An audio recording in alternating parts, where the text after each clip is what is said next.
أهلا بكم. Welcome.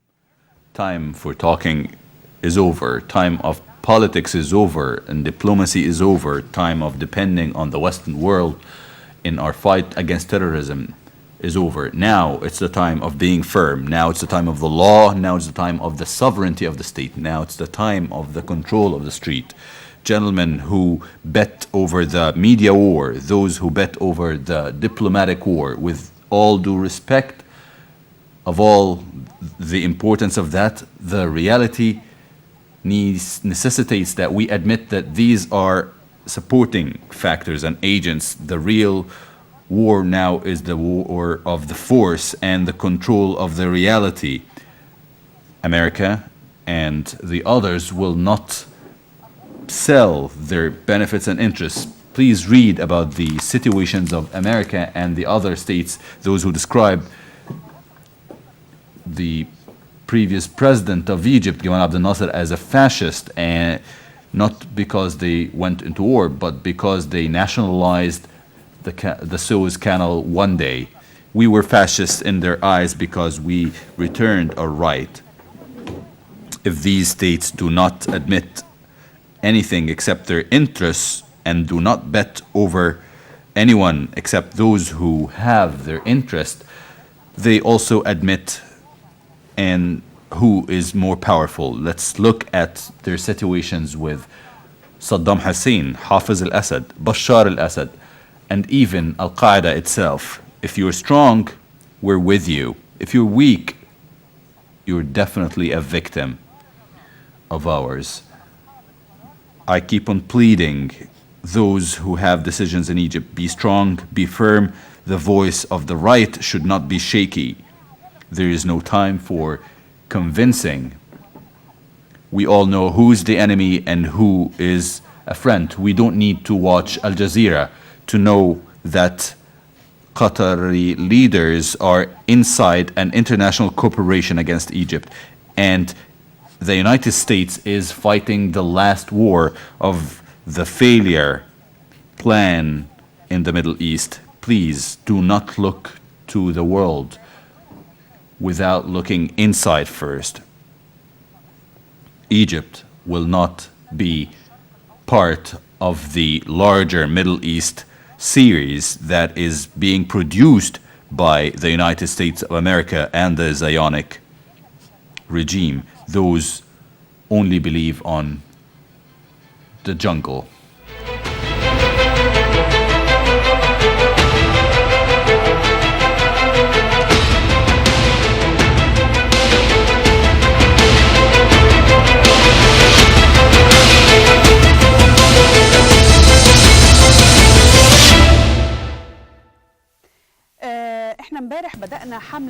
Yesterday we started an important campaign to fight the campaign of the smear campaign that the Brotherhood has started against Abdel Fattah al-Sisi, and we should not leave them to do that, and we need to stress that the Egyptian people is against this tendency. That's why their campaign that you can see on the screen is a campaign of support of Major General Abdel Fattah al-Sisi, and we gathered 180,000 Egyptians, and I call for all the honest Egyptians to go and sign. It's not about supporting the person, Abdel Fattah al-Sisi, but we need to support the fact that what happened on the 30th of June is not a coup, and it is the will of the Egyptian people. We have to say that Sisi did not start a coup, but the Egyptian military listened to the orders of the Egyptian people. We call for all the Egyptians to participate in this campaign, and believe me, every voice has a major impact on all the media stations of the world, and we want all the other channels in Egypt and the Arab world to adopt this campaign. It's not a campaign by Mehwar only. We want to go to the page that you saw earlier and sign. They collected 150 voices. If we can get 15 million and over to support Sisi and the Egyptian state and the Egyptian revolution, let's do so. Now let's see the most important news of the day. We all saw the existence of people on the minaret of Al-Fath Mosque, and we all asked these people who are shooting from over the minaret and carrying weapons, and they're shooting at innocent people and the military and the police forces, is it possible that a person, a human being, a Muslim, whoever his loyalty or background is, can do that from the inside of a minaret of a mosque? It was surprising, but we're supposed to get over surprise by now. Al-Mu'tamar Party has filed a claim to exclude Dr. al-Baradei from the frontier, the Salvation Frontier, and I have him over the phone now. Dr. Magdi, why did you require the exclusion of al-Baradei from the National Salvation Frontier? First of all, the constitution of the Salvation Frontier of different parties, they need to be unified with one situation. We are in a very critical situation. If in the history of Egypt, if one of them gets out without consultation and without discussion with the rest of the frontier, I think this is like jumping out of the ship, and I think this is some sort of irresponsibility. And as long as he expressed himself without respect of the frontier and their situation at these times, he's supposed to be away from the frontier, and they need to exclude him as well. I heard that Dr. Baradei did not consult with anybody before resigning. What is after the resignation? Did he talk to you? Did he explain why he did that? Absolutely not. I don't think he has a point of view to explain to us, and everybody of us is keen on not spilling too much blood. Every Egyptian does not want any other Egyptian killed, either from the Muslim Brotherhood or any other sect, or from our dignified security forces who are defending the Egyptian dignity. Nobody wants blood. But if you are irresponsible and you can't carry the responsibility that was delivered to you, his getting this post is by the suggestion of the front, and now if he's going to give up the situation, the collective approval of the front, now he is not supposed to be any part of the front at all. Do you believe that this exclusion request from the front will be accepted? It was filed and it will be presented to the Secretary General, Mr. Ahmed Said, and also for the Executive Office or the Higher Council to take a position of approval or disapproval. It needs to be open for discussion. So expression of opinion in different situations should not be the characteristic, an individual practice of the members of the front. Thank you, Dr. Magdi, the Vice President of the Mu'tamar Party. Another piece of news, the Egyptian Church releases an announcement of all languages to reject the foreign intervention in the Egyptian affairs. I have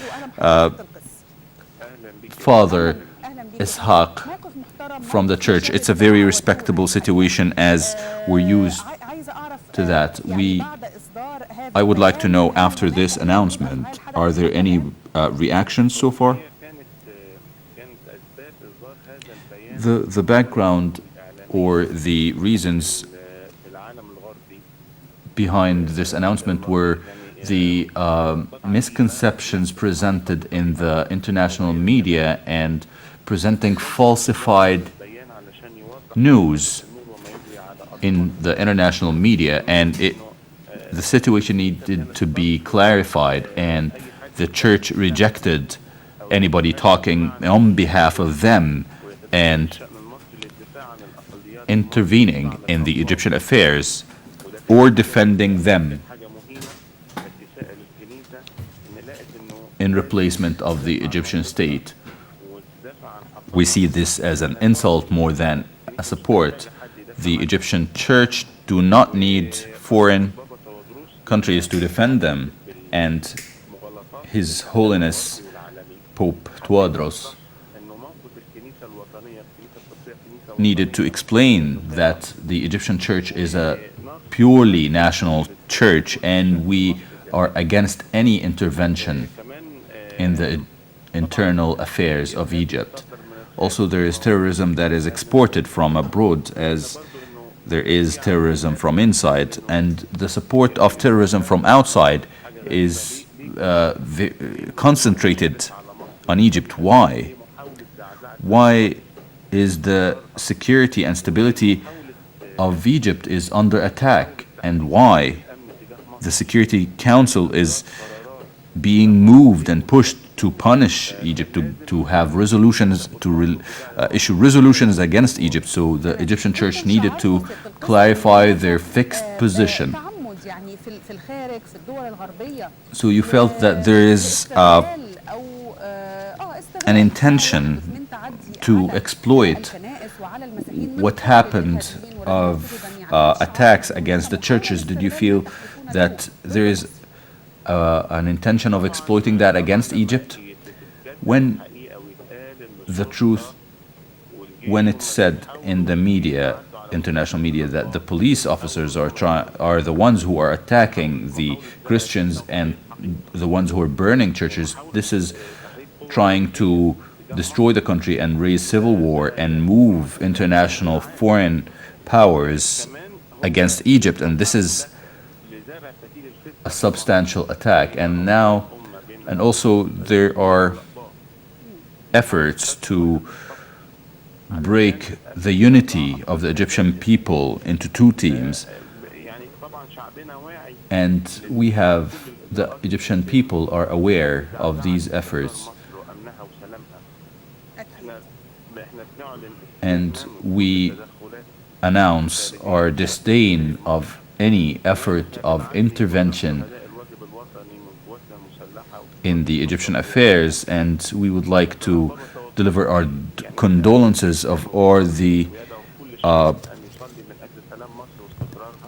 lost people. We're very sad for the Egyptian blood that is spilled on the floors. Of course, I would like to thank you, sir, and let me greet you for the dignifying situation that is not new to you. Every time they will try to raise the sectarianism in Egypt, we will unite more. Thank you very much, sir. The ambassador of Egypt in Turkey arrived at Cairo last night after being called by the Ministry of Foreign Affairs. Ambassador Salah, I have him on the phone. Welcome back, sir. Thank you very much. I would like to know the Turkish situation about Egypt. How did you see that when you were there the last couple of days? Since the 30th of June, we were trying to explain to the Turkish side, either the government or the political society and community or the Turkish people, we're trying to explain to them what is happening in Egypt, to clarify any falsified information. They depended solely first on the information that came from the Muslim Brotherhood. That was very clear even in the announcements they issued. And from the beginning, my communications with politicians and officials, I was trying to present other points of view in order for them to have some balanced position against what's happening in Egypt. It took after the 3rd of July, but it was clear recently that it's not about lack of their information, but it's a selection, a political selection, as each country takes its political selections, makes its political selections. They selected to stand on the side of the Muslim Brotherhood against the Egyptian majority. And what we said to them in our official meetings is the same as we said in media, clearly and directly. And it had agreement from public opinion in Turkey, but I was going to ask you this. This bias for the Muslim Brotherhood, it's official, but what about the situation on the popular level, on the people's level? You know that the situation is not just external. The government there is trying to make it something internal that affects their internal situation, and because they have concerns that some similar demonstrations or protests, because before the 30th of June they had very strong or massive demonstrations against them. Yes, that's true. So there is an internal aspect to their situation, but what we focused on all the time is that, with all due respect, that they are concerned for their situation, that they need to, at the same time, respect the internal affairs of Egypt are internal affairs of Egypt solely. What I always explained is that Turkey has friends in all the sects and groups of people, all the parties, political parties. They were keen on cooperating with Turkey and benefiting from the Turkish experience. We saw in Turkey a lot of visits and a lot of cooperation and negotiation. So their selection of being biased to a sect or a group that is rejected by the majority of the people of Egypt needed clarification. To respond to your question, there are big groups in the Turkish people, and you can see that in the columns and the newspapers started, at least in the last 2 weeks, to repeat criticism of the Turkish government that this is an Egyptian internal affair and Turkey need not meddle in that. And some expressed their concern, especially from the Turkish opposition. The Turkish opposition has a situation against the government because their policies now raised a lot of enemies. It bred these enemies recently. It created a lot of enemies, and they're saying you cannot lose Egypt as a friend, and you're going to turn it into an enemy with this policy. And I'd like to ask lastly about the meeting of the International Organization of the Muslim Brotherhood that we heard that it was conducted a month ago in Turkey, or less than a month ago. Do you have any information about what happened? We heard that what happened in Egypt yesterday and today is a result of what was agreed upon in that meeting. Well, there was a meeting in Istanbul at the time you mentioned, and Istanbul witnesses meetings of a lot of international political groups. Even the opposition, the Syrian opposition, meet in Istanbul more than in any other city of the world, the international embassies in Istanbul has people and representatives to communicate with all these groups. And we see in the airports of Istanbul a lot of activists get rejected as well. So in that aspect, the Turkish government was successful in getting support from wide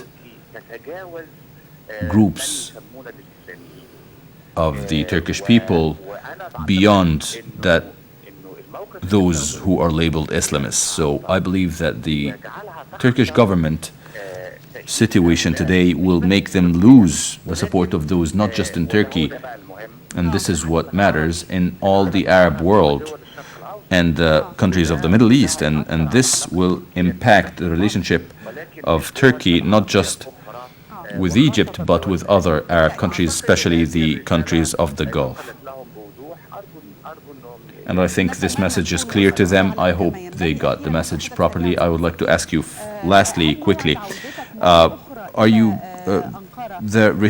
your return to Turkey is defined or not yet?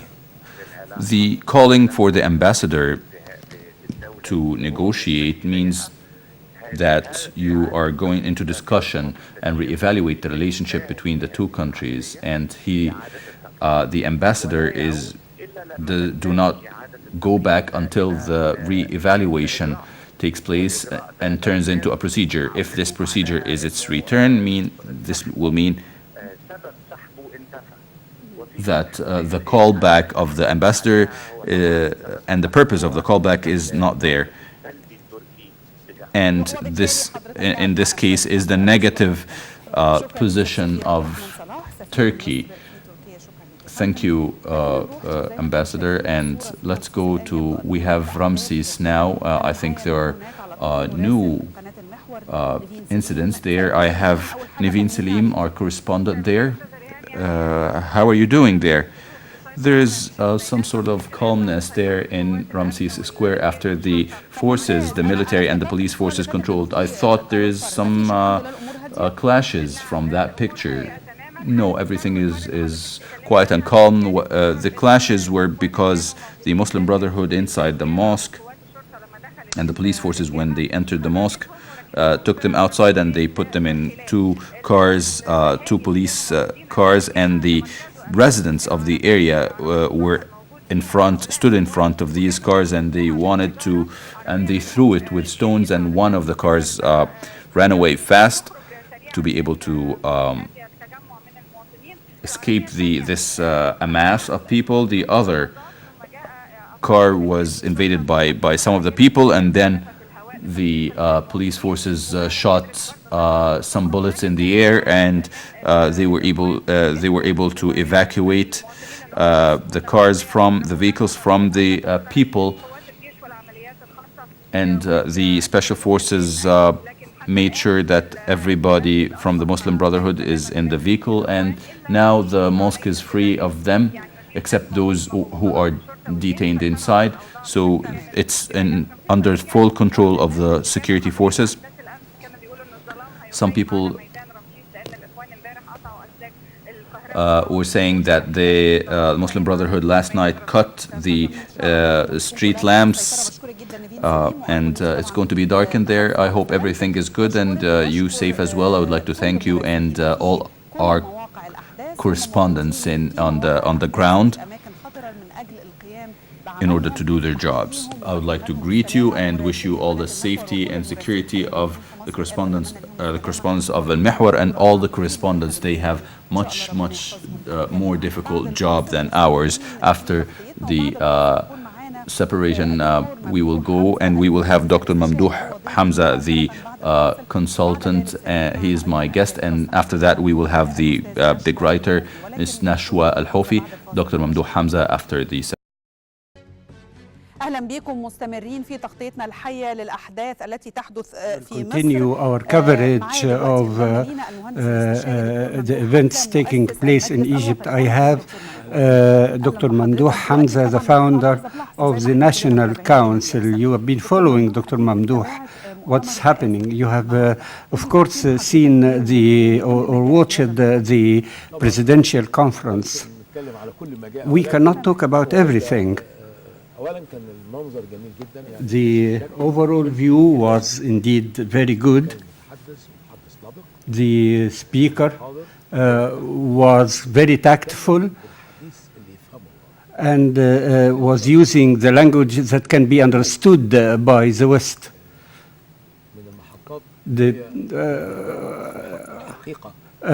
There were some people, I didn't see CNN, which has distorted the reality, the truth. Al Jazeera might have been there. So they did not attend in order not to cover this particular conference. What happened in Egypt can only be described as terrorism. And the West did not declare the truth. Egypt rejects, or Egypt can differentiate between the friend and the enemy. There were some good messages. I consider it to be a successful conference. What I hope for is that whenever there is a conference like this, so long as there is terrorism, there should be conferences like this one. Of course, the invitation should be specific and in order to ensure that those who do not like the truth should not attend. The answers, the questions were good, and the answers were even good. He mentioned someone from the Brotherhood who said that we will take revenge, and that conference was indeed very good. It might have been late for 2 days, but it happened, and I hope that there should be conference every 2 days, and I hope that conferences will be held abroad as well, because the Brotherhood, the Muslim Brotherhood, organized a conference in the United States for 1 week. The Egyptian community in the United States is trying to organize a conference in order to respond to the claims raised by the Muslim Brotherhood. Mohammed Salmawi, being the chairman of the Writers' Federation, professors of politics who can use English language, like Mustafa Kamil Sayyid, Dr. Iman Gom'a, those people should be ambassadors for the truth, not propaganda, but ambassadors for the truth, for the reality. And there should be some person to coordinate this kind of action, and I think this should be coordinated with the State Information Service. There is a documentary film. I talked to Mr. Ramses Naguib and Mr. Osama Al-Maligi, who lives in France. He nominated Mohammed Al-Iraqi and Dina Gamal. They are going to meet tomorrow at 7 o'clock at studio in the Al-Haram in order to produce a documentary film purposely addressed to the West, all the channels and the general public who can provide us with good video clips from the first day of sit-in in Rab'a and Nahda to this moment. That is the dispersing of the terrorism shown at Al-Fatah Mosque. We'll organize this documentary film by Mr. Ramses Naguib, and the documentary film would take only 20 minutes, but still we need the video clips from the channels. How would this these films should be sent to hamza@hamza.org. ممتاز. طيب اكيد برضو Of course, as you might have followed up, يا ريت نكتبوا يا جماعه hamza@hamza.org. org. Yeah. We'll go to the studio tomorrow at 7 o'clock morning. We need these video clips to be sent to us at as early as tonight. I asked the technicians or the persons in charge in your channel to provide us with the video clips. You might have followed up with the Minister of Foreign Affairs in Qatar, who is asking the Security Council of the United Nations to take a stance or an attitude vis-à-vis Egypt. How do you see this kind of a statement, and how do you compare this with the attitude of Qatar, of Emirates and the Kingdom of Saudi Arabia and Kuwait? The fifth column led by Al-Baradei, this is being under the patronage of the United States. You might have noticed that there is an attack, a ferocious attack against Egypt because of the collapse of the American project, the Western project for the Middle East. They made some amendment in the books of religious education. This was the beginning of the project. They have been successful. They have been able to rule Egypt.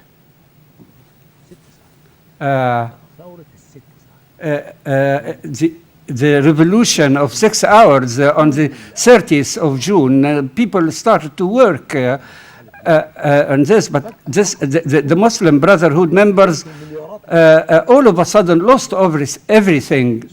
They started to feel that Egypt has gone out of the obedience house. So Qatar, France and England ask us for convening the Security Council.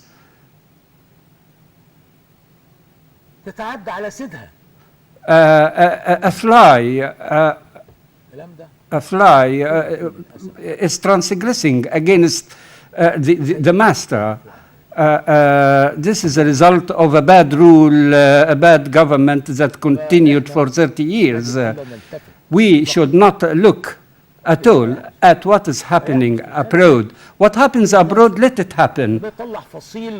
We are taking away a group, an Islamist group. We have also the Egyptian Council for Foreign Affairs, the ambassadors, retired ambassador. They will deal with the West, but we will go on our own way, regardless of what is happening abroad and what's happening at the level of the region. A friend is standing beside us. Saudi Arabia, although there is some difference within the royal family, the king said what he wanted to say, and everybody will have to succumb to what the king said. We should not make what is happening abroad, in Qatar or in Turkey, it should not affect our action plan. We should go forward as if no one is watching us, and we should see where are the interests of Egypt. The Ministry of Foreign Affairs and the State Information Service should address the Western media and the Western societies. Every channel should have an hour every day in English language. We need to invite some people, like someone like Dr. Higazi, who was very straightforward. There are hundreds like Dr. Higazi. There might not be in his academic efficiency, but we need others as well who master the language. Al-Mehwar has an hour per day, CBC an hour per day, An-Nahar an hour per day. Not at the same time. It should be organized in order to ensure an hour over the day for transmission in English language. Of course, foreigners will listen to good language, not to bad language or weaker language. Why did you describe Dr. Baradei as a fifth column?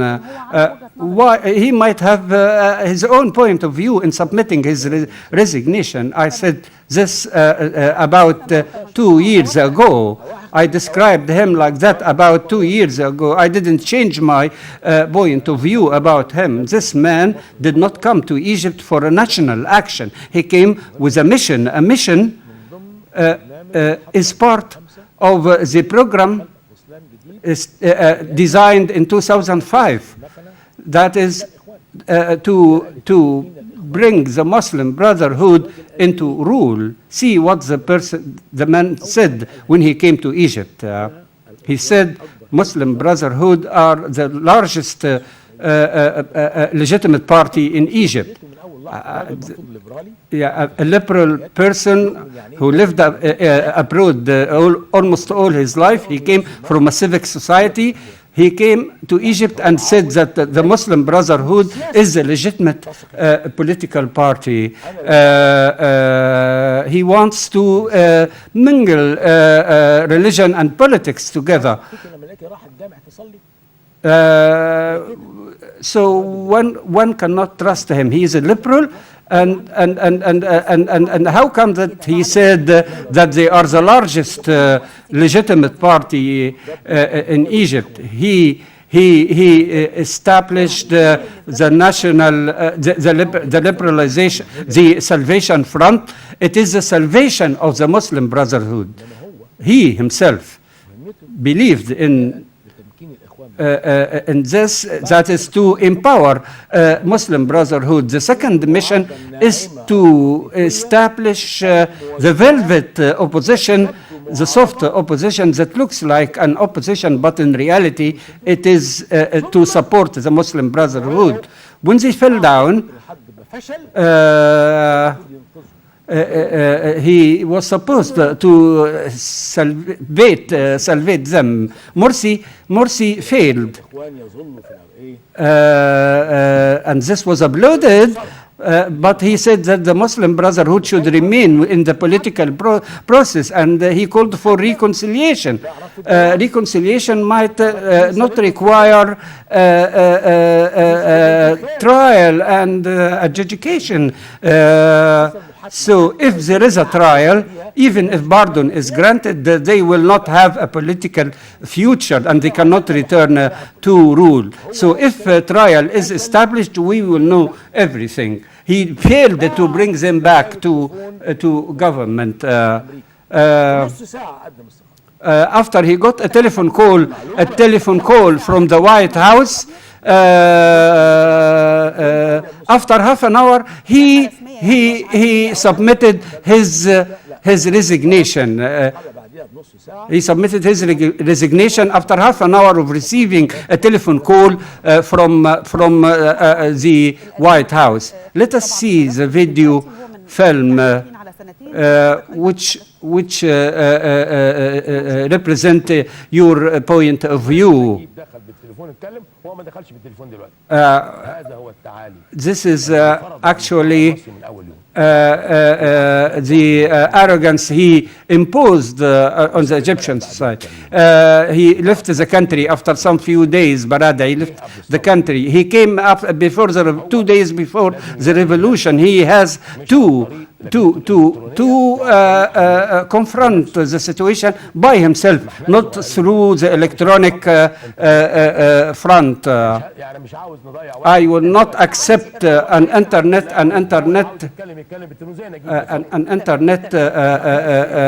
action or reaction.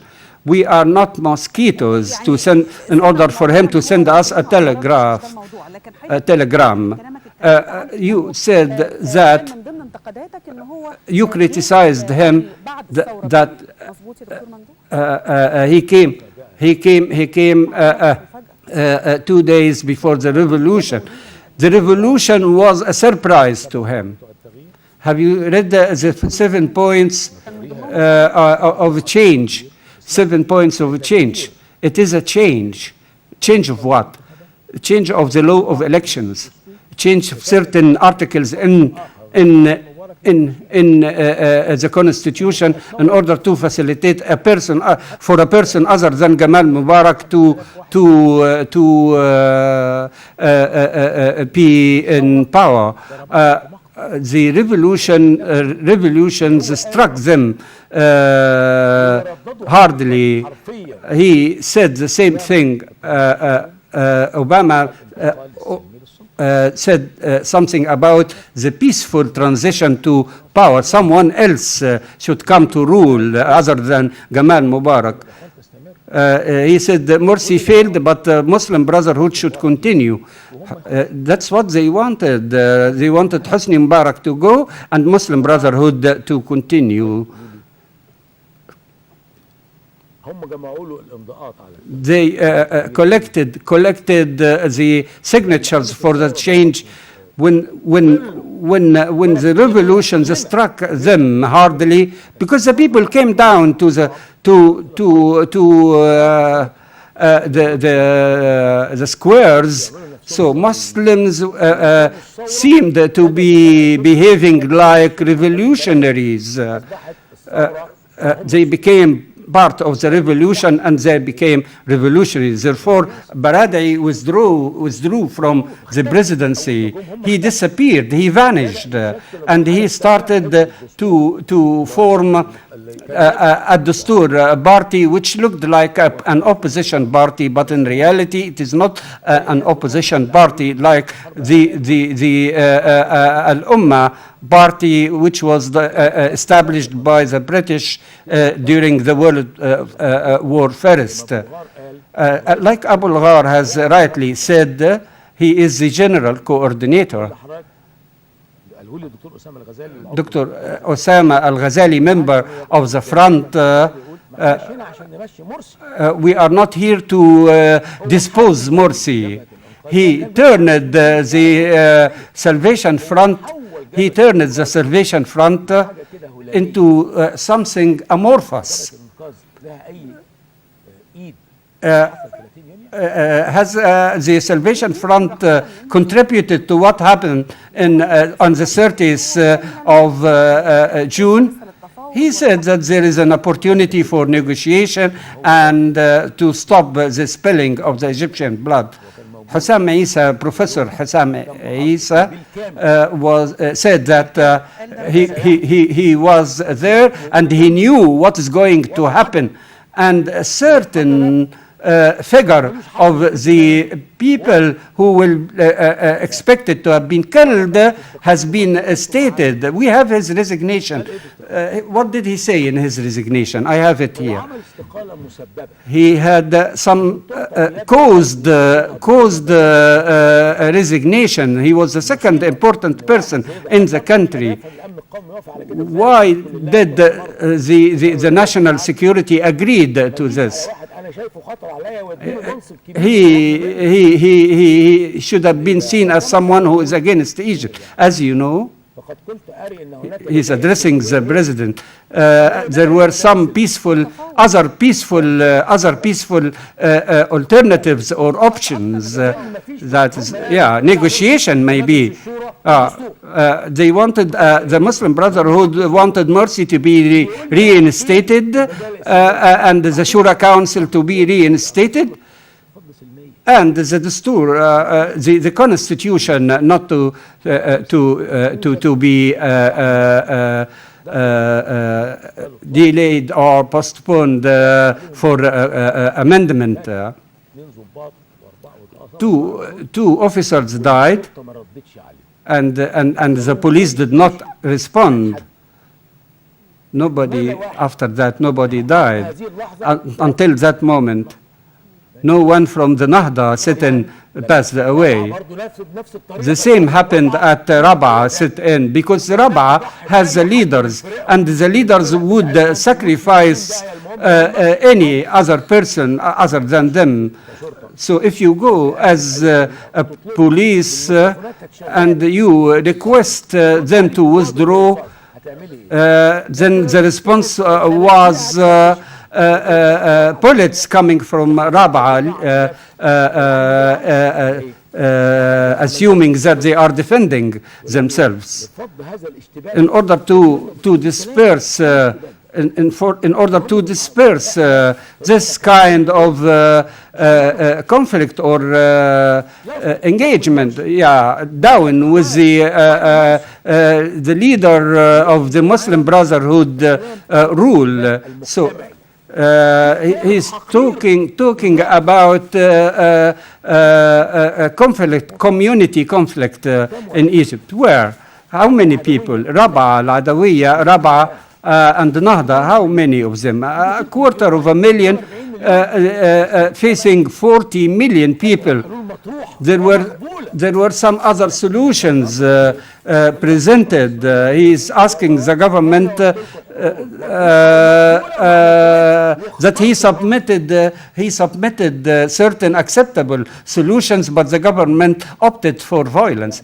This is a document. His resignation is a document attesting to his acting against the government and against the Egyptian people. He should not be admitted to go out of the country, because he might be a cause of more problems like the Syrians, and he might have beside him people from the International Organization of Muslim Brotherhood.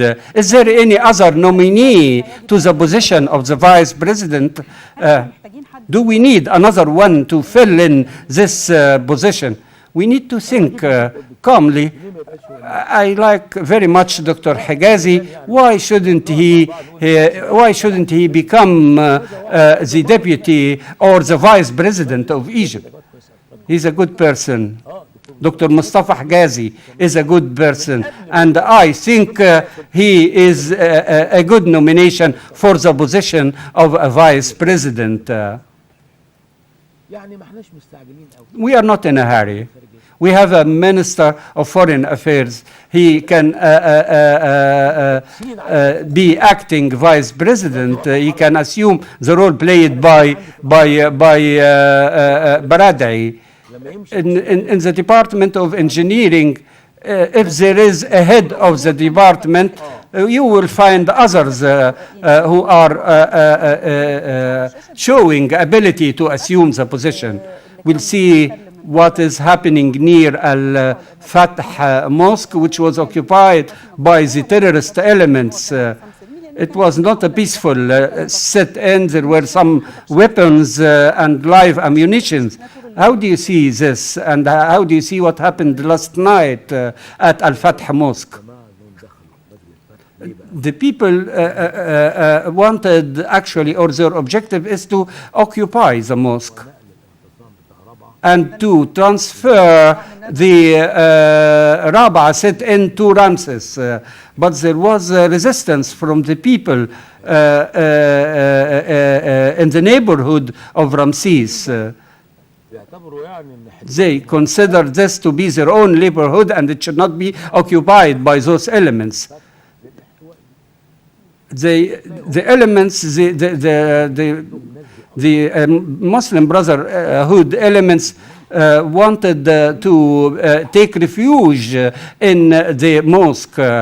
They have other people who are supporting them as well from the former People's Assembly. So people were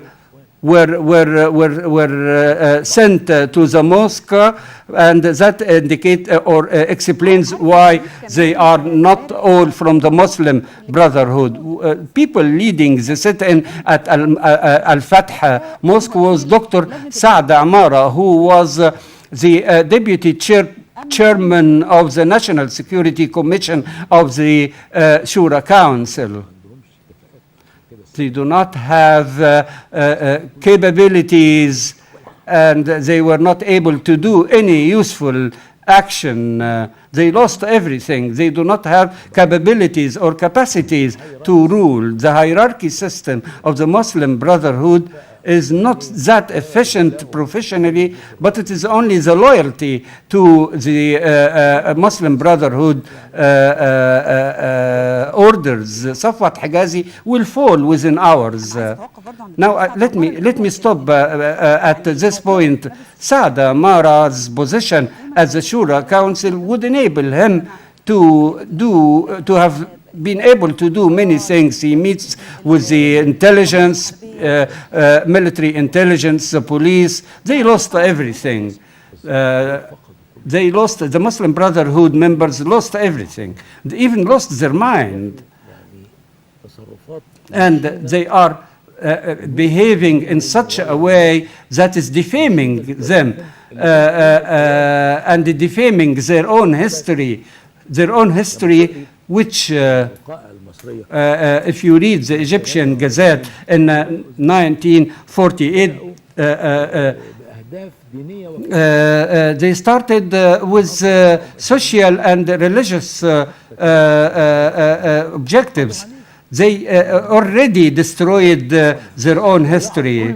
They have demolished all the effort exerted by Hassan al-Banna based on religious, purely religious objectives. So if there is a presidential decree not only to ban, but to dissolve the Muslim Brotherhood and to confiscate their financial resources, since the time of King Farouk, and the time of the Revolutionary Council during the reign of President Nasser, there were certain resolutions to dissolve the organization. That is to ensure political isolation of the leaders of the Muslim Brotherhood throughout their life. Weapons were distributed to the people, and the bloody confrontation was started. Why don't we declare them a terrorist organization? I really hope that a decree or a decision should be taken immediately, linking it to the anti-terrorism law or act. The law should be enacted immediately, should be promulgated, and the Egyptian presidency should take the right decision in this direction. لازم نقول هي على اساس ديني رغم ان الدستور كان بيمنع ده، لكن عندنا احزاب. We have political parties that have been established on the basis of religious background. There are some good people, and the religious aspect of the political party should be formed or should take the form of a social organization or a civil society organization. The law should not permit the creation of political parties based on religious convictions. This was a mistake of Tantawi, who accepted this. People walking in the street, we cannot deny that the situation is quite tense. The situation or the scene is quite arising a lot of anxiety. Yesterday it was a peak, and that peak will not be seen again. This is the end.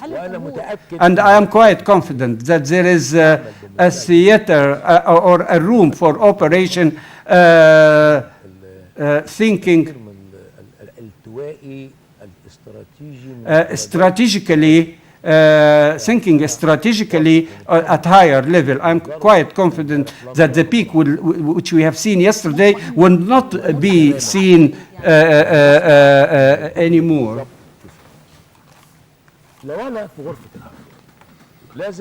If I was in this operation room, I will make sure that every member of the parliament, the past parliament, is not working against the benefit of the state. The project of filling the government posts with Muslim Brotherhood need to be analyzed, and the names need to be taking attention for and at.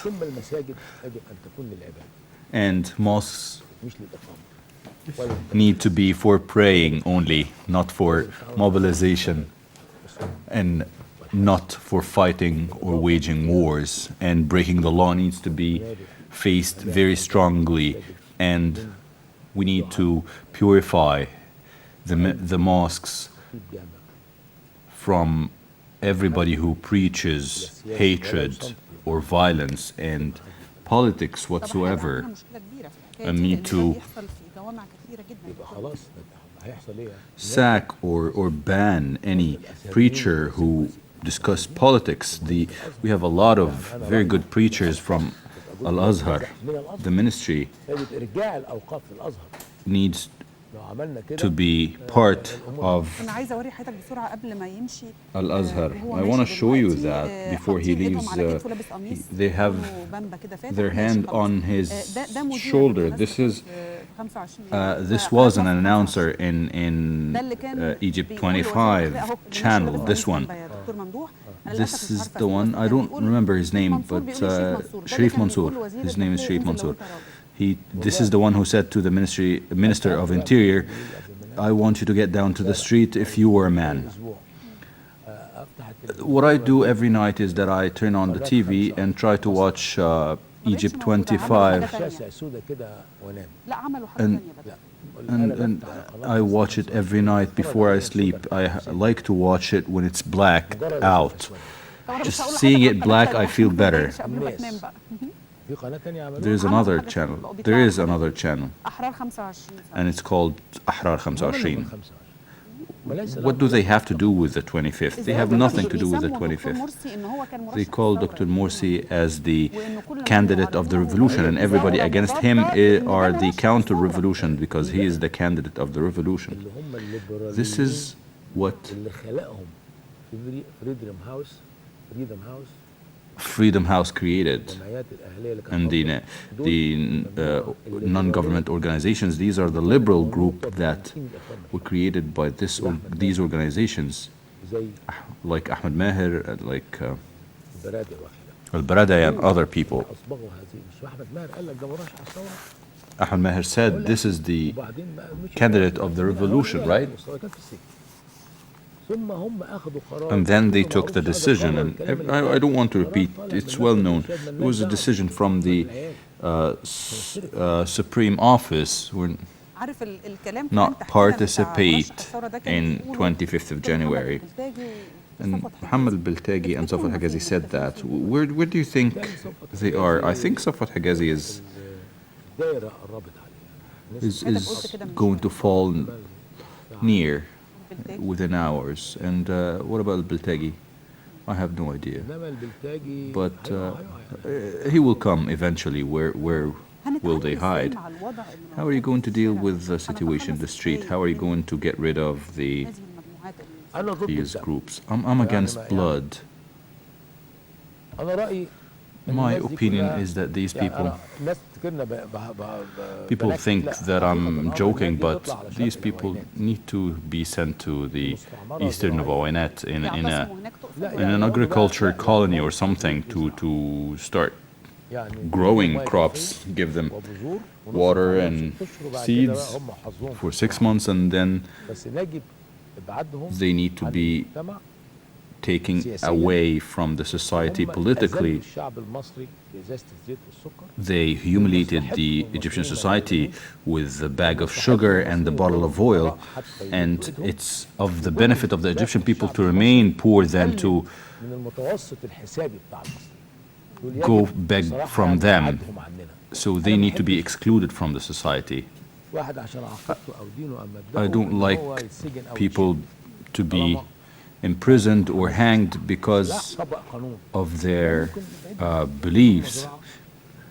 If they carried weapons, then you apply the law. But if you didn't, they need to be excluded, and they need to work with their own hands. What they did before is that they get some agency from Turkey or China and collect the money, and they need to work with their own hand now, and they need to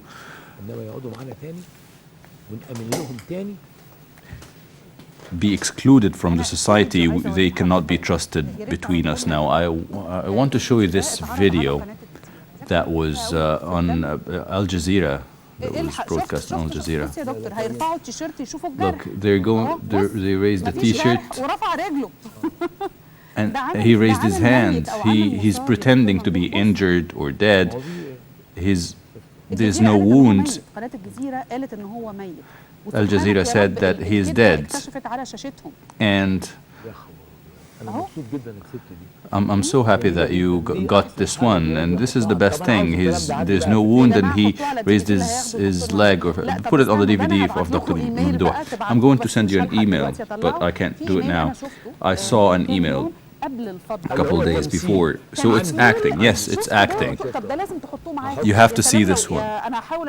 And I'm gonna display it or present it in the break. There is an amazing video on how to act the injury and crying, and how when they're acting and somebody is taking pictures of rehearsals. Yeah, Ruaya Sultan sent it to me. I have it. Yeah, they're acting. So Ahmed Maher is doing the same, because you mentioned him a while ago. Is he pretending to be in opposition and pretending to be patriotic and national? There's no man who was in Al-Gabha, the Liberal Party, and then go to the Muslim Brotherhood. This is extreme right. They're not liberals. So can you be a Christian and go pray in the mosque? How do I believe you? Everybody's known from their history. Al-Baradei had hopes to be living in a touristic boat or ship from Luxor to Aswan. Now he's patriotic and political, and he wants to be president and everything. So the history of a person, you can know the person from the future of a person from his history. What is the history of Ahmed Maher? You supported him at one day. He joined my office because nobody wanted him, because he was part of the 6th of April.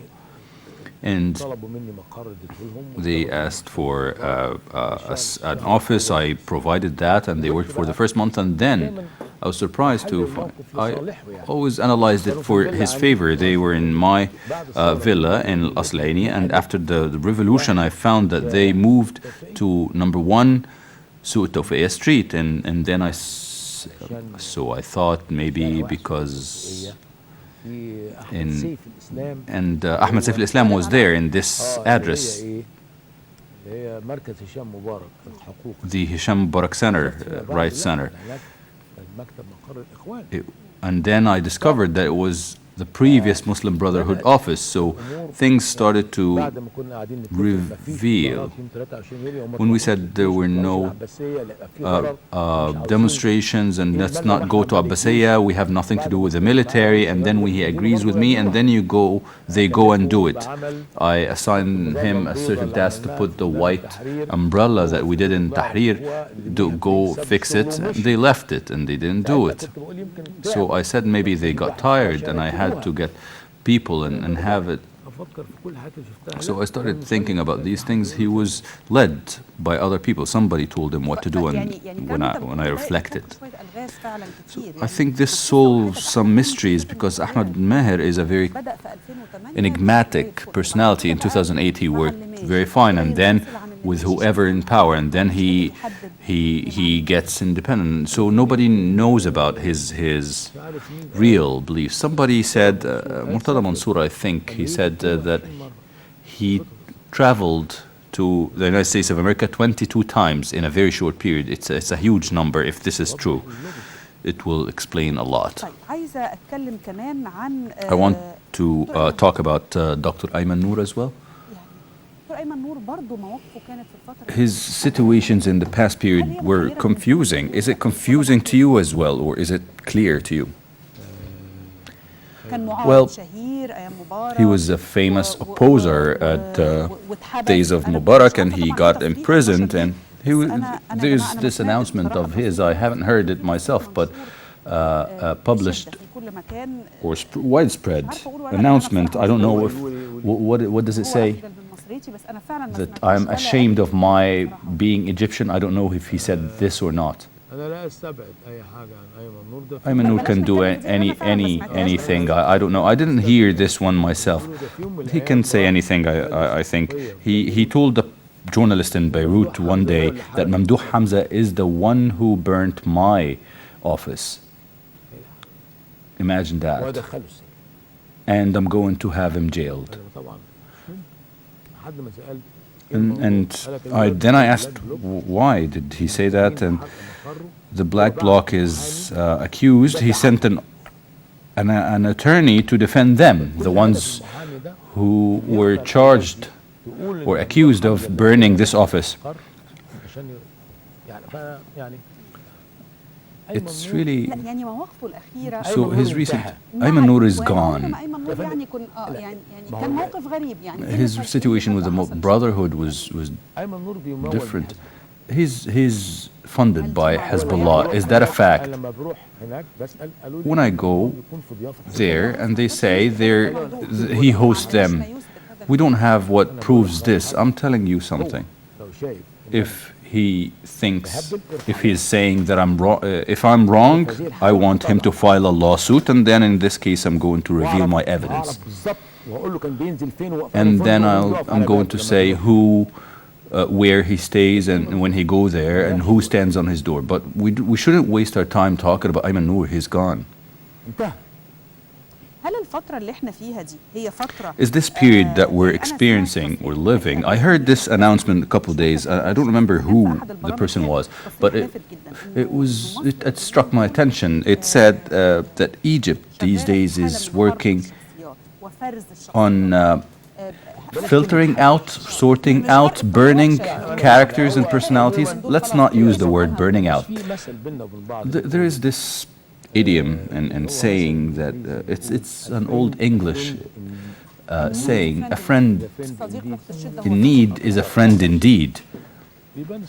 So a friend is very well shown than an enemy who is supporting, who resigns, who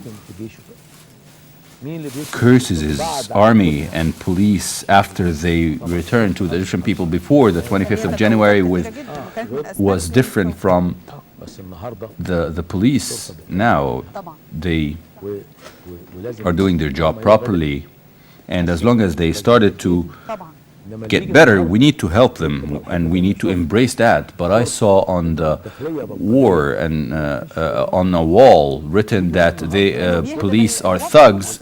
No, they're civil servants. If you're calling down with the military, is not patriotic.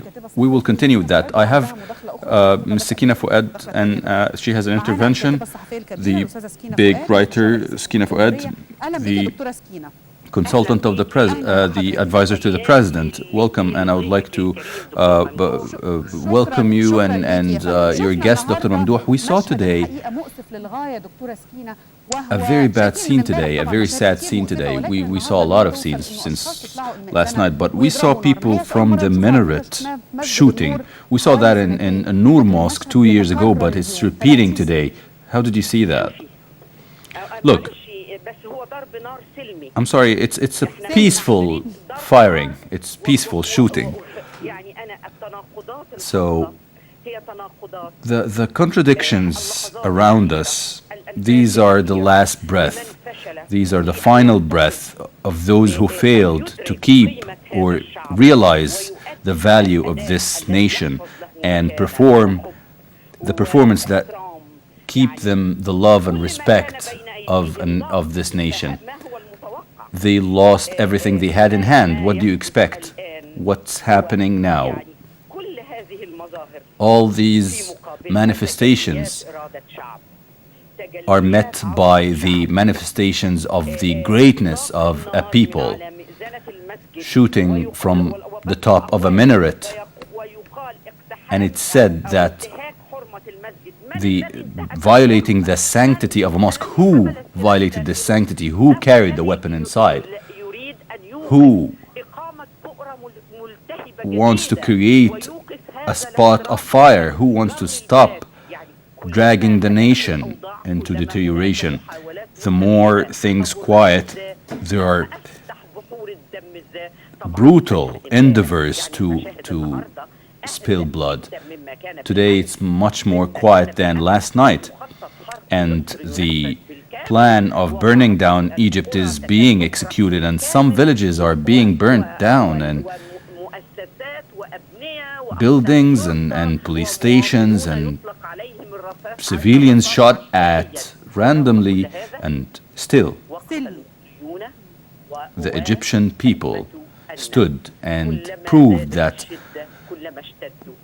the more the adversity pushes, the more they unite, the more they stand stronger, and the more they carry the burden and achieve what they want. After their genius revolution, after its recurrent waves, nobody can beat their will. No foreign powers can do that.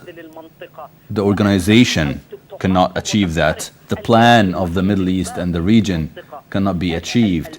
The only military and the only army that is standing against this current is here.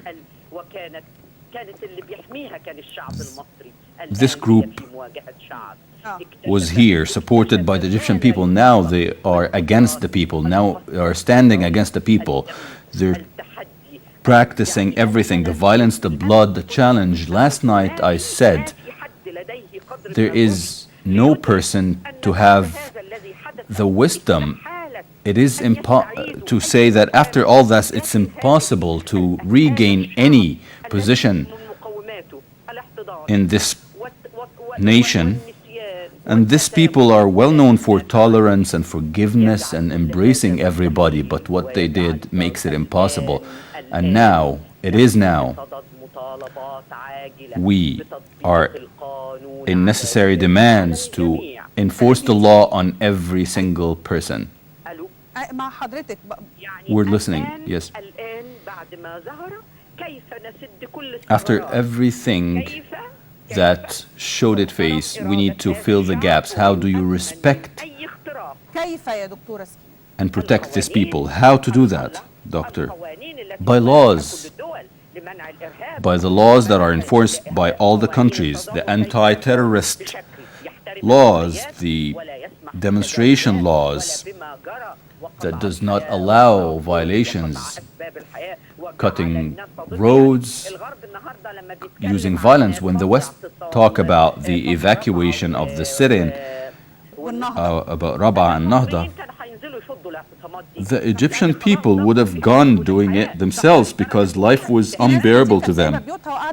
A lot of people left their houses in that region. They couldn't live in their houses. They were threatened in the roads. They couldn't go around in the areas they live in. So misleading the media, I think one of the biggest achievements is trying to expose the misleading of the media, the international media.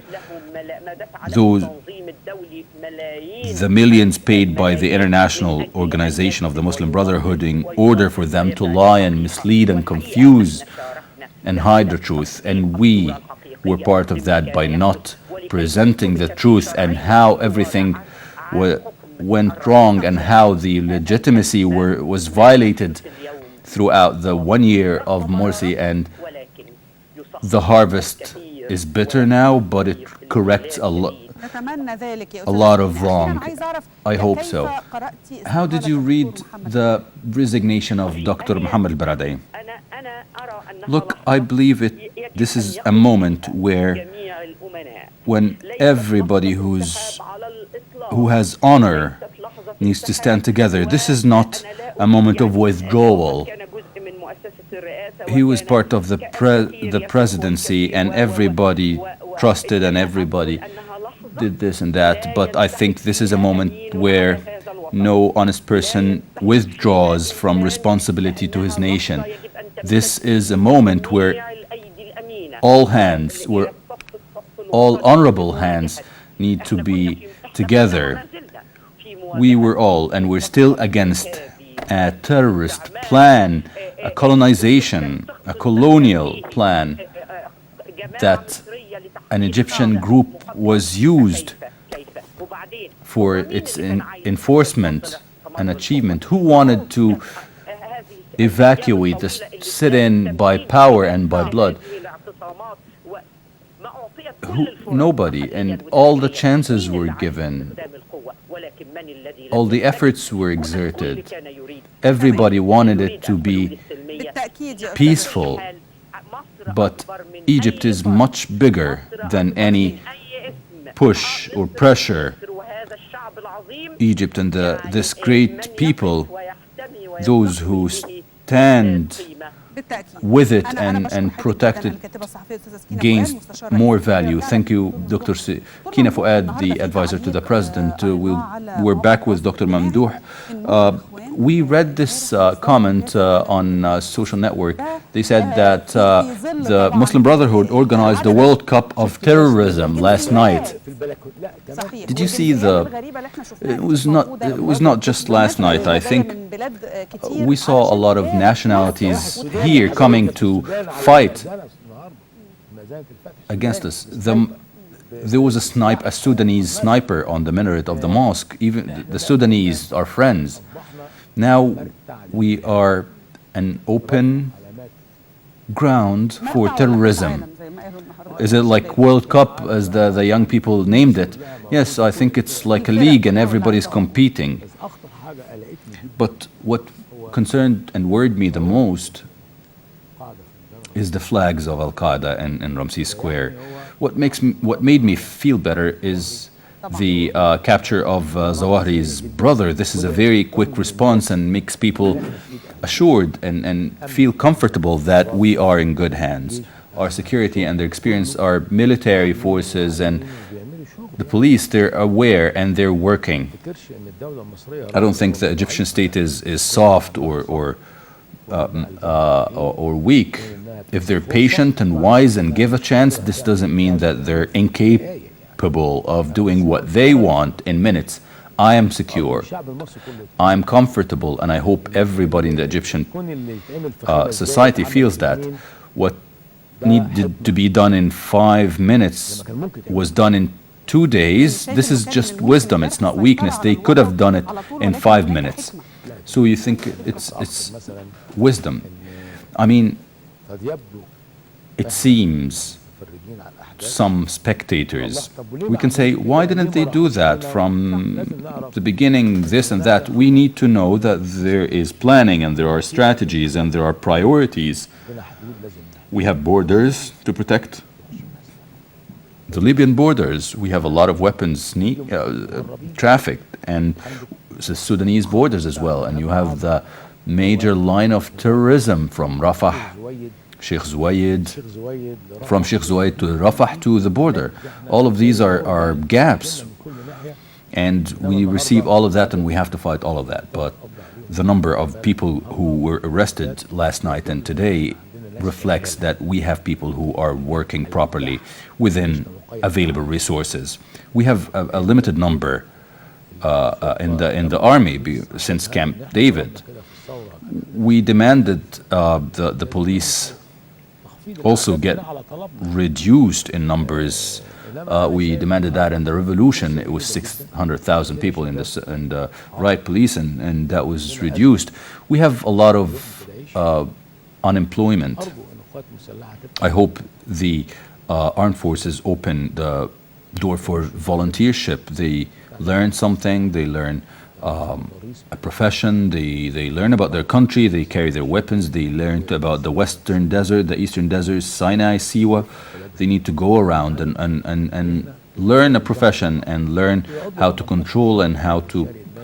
It's 18 months and then they take a small compensation. I think it will create a lot of difference in the economy of the country and with the people. Thank you very much, Engineer Mamdouh Hamza, the founder of the National Council. And on your responsibility, I'm saying to the people, be optimistic, everything is under control and there are plans and there is wisdom from. We will never see what we saw last night again. Last night was the peak. That was the climax. That's the most they can do. Thank you very much, Dr. Mamdouh. Thank you. After the break, we continue to cover the most important events with the big... Welcome back. We continue covering the news, and we have the bold and major writer, Sakina Fuad. Miss Nashwa. I have news recently that Dr. Mohammed Baradei is traveling to France tomorrow. I want to stop at first the resignation of Dr. Baradei and the piece of news that he's traveling. Every citizen has the right to travel. He travels or does not travel, that's his business. But what raises questions, is he going to relax or have a vacation for stress relief? As usual, he's not the man of the moment. He provides his vision and then disappears. Mr. Hamdi Andil had a very good expression. He told me once when I asked him, do you think why does Al-Baradei travels and disappears for a while? He said he's like the winter's sun. It disappears a lot and comes out when it wants. So he has a lot of question marks on him right now. The day before yesterday, I said I cannot say that he's a traitor, but he's not the man of the hour. But after the announcement of Dr. Hussam Isa last night, the Minister of Higher Education, that Dr. Baradei knew about the evacuation of the sit-in Nahda and Rabaa, and he attended the meeting of these things and he approved and he agreed. That's on these are the words of Dr. Hussam Zaki, who accused him that it's treason. So I'm gonna stop at that. This Dr. Hussam Isa's announcement. He's a member of the front, in the Salvation Front, and he knows more than I do. He has more access to information. So Dr. Baradei has a big question mark on him right now. And we need to deal with it as a question mark. I'm asking him, do you have a clear conscience now when you see the international reactions that regret the failure of their terrorist project? Are you happy now? I hope so.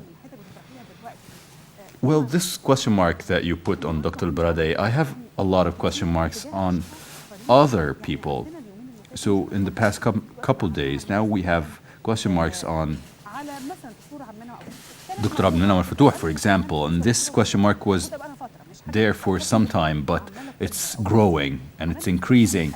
And a big question mark on the situation of Dr. Muhammad Salim al-Awa, Dr. Saif Abdel Fattah, on Dr. Ayman Noor, Khalid Dawood, Ahmed Maher, Amr Hamzawi. We have question marks. Either we had these question marks previously or not. There's mystery, some mystery over the situations. Do you have the same feeling?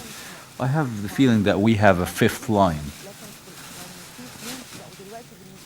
There are two that are specific for me, and the article tomorrow is called Al-Baradei, is the sensitive of the generation. Al-Awa and Abu al-Futuh are the fifth line. We have a fifth line that is trying to stipulate the idea of the international conspiracy, either by intention or by ignorance,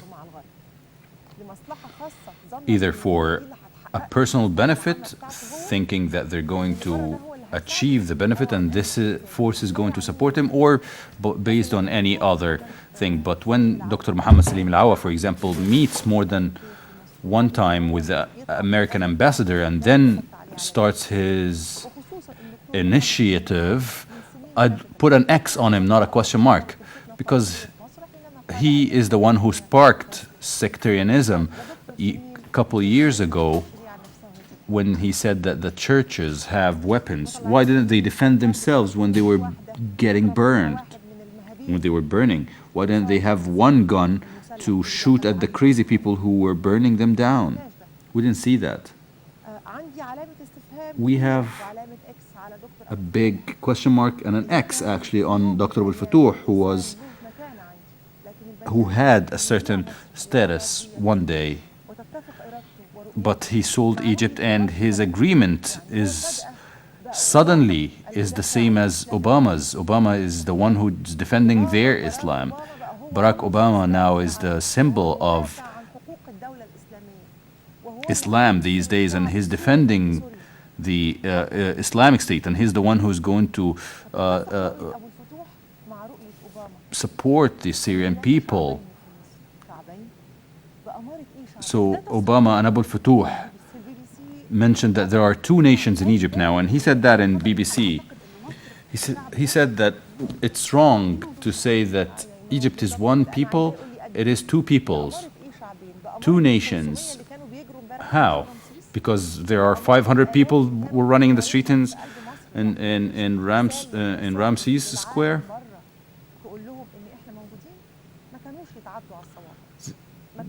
These are just a few people.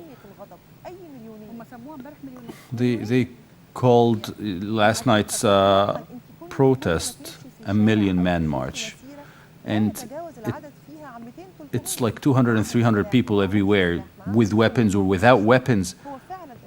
But that was it, 200, 300, 400 maximum. And what is a million-man march? What is a 1 million man march if you have weapons? If you don't see the weapons in the marches last night and you say this is a militia, this is an armed organization, they are not people with clear conscience. Last night I didn't see anything except for the Al-Qaeda flags in Ramses Square. We saw other nationalities fighting our armed forces. But some people say good expressions. They say they lick the military shoes. Yeah, I agree. When I lick the military shoe of my country, is more dignifying than licking the military shoe of an American soldier or a German soldier or a Turkish soldier. I never thought that I'd take a position against the Turkish government as I take now. I thought and they thought that we are friends, and I thought that this model can be repeated. And when I was in 2010, the cultured people of Turkey, the Turkish people, the people of thought in Turkey, they warned me, and I wrote that down. I conveyed that. They said Erdogan is a dictator. And my question was, how come? Is he a dictator? And more than 50% of the Turkish people voted for them, and they have 19 parties. When one party take more than 50%, it's majority. He said yes. He provided the service for the poor people, the simple people. I'm going to play with the poor people. So I said the democracy lives in the brains of the cultured people, but it doesn't mean at all, it's not of importance to the simple man. I never thought that Turkey would be against Egypt to that extent until I read the book of Ahmad Abul Ghait, the ex-minister of foreign affairs, when he talked about the Turkish situation of Egypt, how arrogant these situations were for years, and how the Ministry of Foreign Affairs rejected this intervention and this arrogance and the hidden interests. There are things that need to be put in place. We are under conspiracy, yes. Is there an international coalition against Egypt? Yes, that's true. The parties of that coalition, who that is, you talked about United States and Germany and Turkey. Can we add France and Qatar? The Minister of Foreign Affairs in France last Thursday said, I call upon the international community to intervene inside Egypt. And he's the one with Australia and United States who led the idea of discussing it in the Security Council. So I'm quite surprised. In 2006, 2007, they had this evacuation of sit-ins and protests and demonstrations with way more violent ways in Wall Street in 2011, after the Egyptian Revolution, and the American protesters sit in Wall Street in tents. They evacuated. They were totally peaceful. There were no weapons. They didn't move from their places, and they just sat and carried signs. They were more violently evacuated. So please don't talk to me about the sovereignty of the state. Don't say that Egypt is violating the rights and assaulting the peaceful people. France is the one that banned hijab in talk about rights. This is the sovereignty of the state. See, I respect their laws or their will in their country because I'm going to them. That's their choice. So when I respect the sovereignty of the state, you respect the sovereignty of my state. The last Turkish crisis, I called Mr. Arshad Harmozo, and he's an advisor of the Turkish president. I called him and asked him, I get a comment on the sit-ins in Taqsim Square and the demonstrators. He apologized very politely and he said, Sit Nashwa, this is an internal affair, and we decided we're not going to provide any announcements for international or foreign media. So Turkey took a decision on not providing announcements or declaration or news or stories about an internal incident or affair. But they were not ashamed of talking about the internal affairs of ours and calling the Security Council to put punishment on Egypt. And Turkey think that this is for their own good. This is part of their right or privilege. But when you see the organization in Istanbul of the conference the last month, you say, that's it. But Egypt has a sovereignty that will be respected by force. Egypt, there is a red line. We will not allow anybody to exceed. Not the state, not the people, not the media, not the human rights organizations, not individuals. We will not allow anybody to pass over this red line in dealing with Egypt. Today there was a conference of Dr. Mustafa Hagazi. It was very good, very well done. I saw a lot of positive comments on that. It's very honoring, and I saw people that this is even better because the past period, the comparison was between Mubarak's regime and Morsi's regime. Now they're saying it's more honorifying than both of them. They said that Egypt will be established on the truth and justice. What is that? What is the meaning of truth and justice? Everybody talked about national reconciliation. What kind of national reconciliation are we talking about? Not the one who's carrying a weapon in the street will accept that. It's in his head now that these are your enemy, and not the person who's getting, who's at home, who has problems with earning their bread and carrying the security of themselves and their families will accept that. So you cannot talk about national reconciliation except if you are going to have social justice established.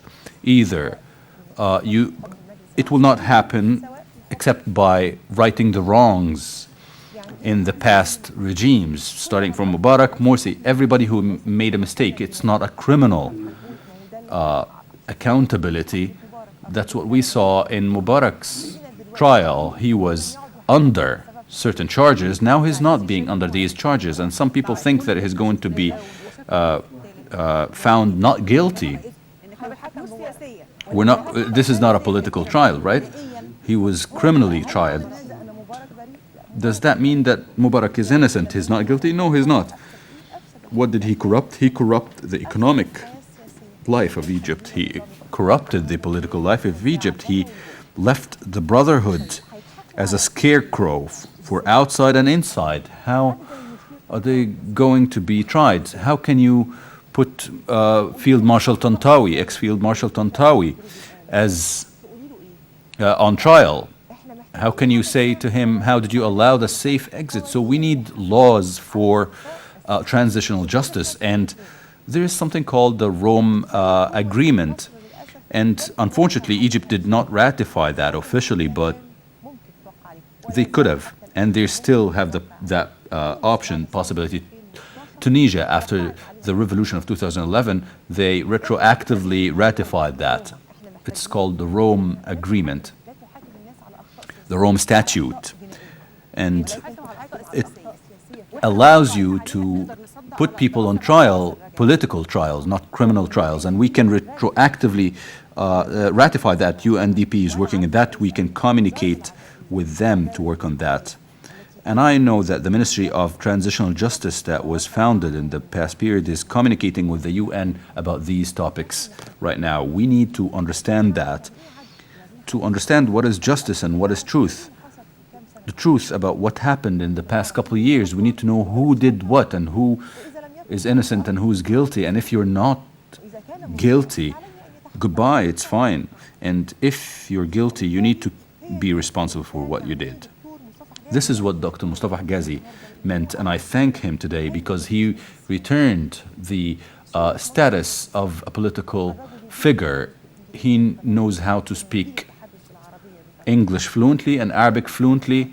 The translation was perfect, and the audience was perfect. Everybody was aware some organizational mistakes or flaws, but you don't stop in front of that. And let me say that I think next time they're saying, Dr. Mustafa said that they distributed DVDs for the audience, but it would have been useful to present some part of that. Do you think so? Yes, of course.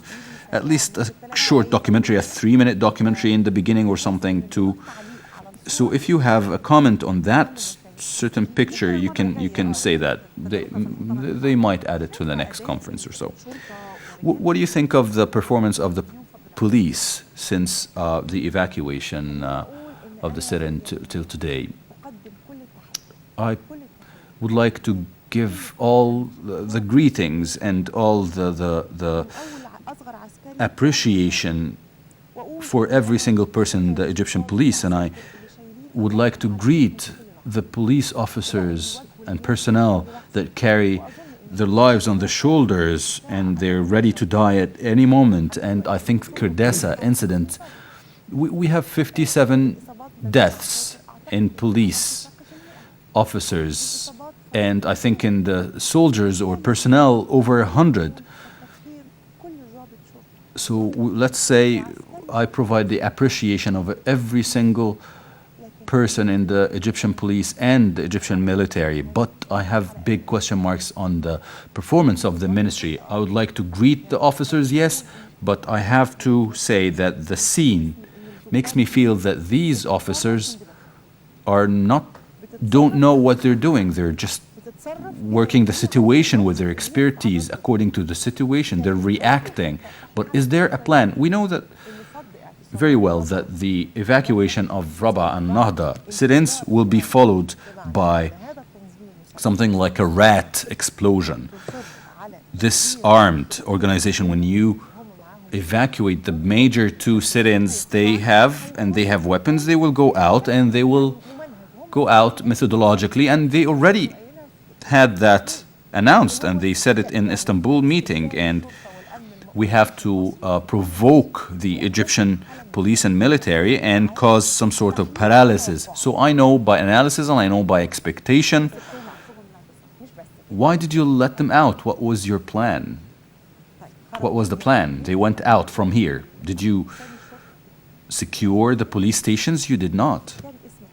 How many police stations were burnt? More than 25. And some of them, they didn't have weapons. Some police stations were attacked by RPGs. The ammunition of some officers and soldiers ran out while they're in the street. We're defending. That's last night. Today, somebody sent me a link of Ahmed al-Mughir's page, Ahmed al-Mughir's mother's page. She sent messages to Muslim Brotherhood telling them the police will run out of ammunition right now, and the ammunition is going to refill them. See how strong are they? Take the opportunity and steal their cars. They're exhausted. This is not a good performance for me. Therefore, for the millionth time, I say I don't trust the Minister of Interior either. He's incapable, or he doesn't know what he's doing. I remember for this man, and for me this is definite, this man is the one before the 30th of June said that the name of Mohammed Morsi was not in the Wadi Natron's records. So you're either a follower with whoever in power and you were under pressure, or you are a man that you don't have information or you don't have vision for leadership, and in both cases, just leave it and go away. I don't trust the Minister of Interior again. A friend of ours, an ex-police general, said, why do you keep on criticizing the Minister of Interior? He's a really nice guy. Yeah, I would take a nice guy if he's asking for the hand of my daughters in marriage, but not the Minister of Interior. But you're greeting the performance of the police officers. It's more than respectful. I saw a footage. What happened in Rabaa al-Adawiyya, your colleague is walking next to you, the police officer, and he's shot, and next to you. You take him to the side, and then you go back to continue. The police officers were doing more than a marvelous job. That's more than their duty. They were planning, they were evaluating the situation and see how they should move. These people, these police officers, the evacuation took place from 6:30, started at 6:30. Al-Nahda was finished by 3 or 4 o'clock. Rabaa al-Adawiyya lasted until 6 or 7. These people were standing on their foot, under snipers, under surprises they didn't know, and they went out that dignifyingly. And they didn't use harshness or extreme violence with people who deserve to be violent when they shoot at you and throw Molotov at you. So my greetings and my appreciation for every single security person in Egypt, everybody who knows what they're doing. And those who are going out and they're not sure if they're going to return to their homes or not. We sit here and we talk in the studio, and then we sit in our homes and in front of the TV and talk, but they are under fire. We didn't try spending 48 hours, not more than that. This is the minimum in the street. God give them all the support, and my condolences with all the families who lost their beloved ones in that struggle. But there is an important point. I understand that the military is reluctant from intervening directly in the current events because of pressures that we're receiving from abroad. But I do not understand to leave these officers under caprice and surprise. I cannot forgive with that. These are our children, and they're going there to protect us. So when we put them in the street, we put them right. I provide them with plans. I provide them with resources. If happens this, you'll do. If this happens, you do that. So it needs to be a clear plan in a lot of scenarios, and I don't leave them to sink. I agree with you, Nashwa. What about the state of emergency? It was declared right now, and we have certain hours for curfew. Why is there still a feeling that we're not firm about the curfew and the state of emergency? Kind hearts. Let me say something. I don't think this government is aware that it's a war government. If this government does not realize that it's war government, it's better not to have them around.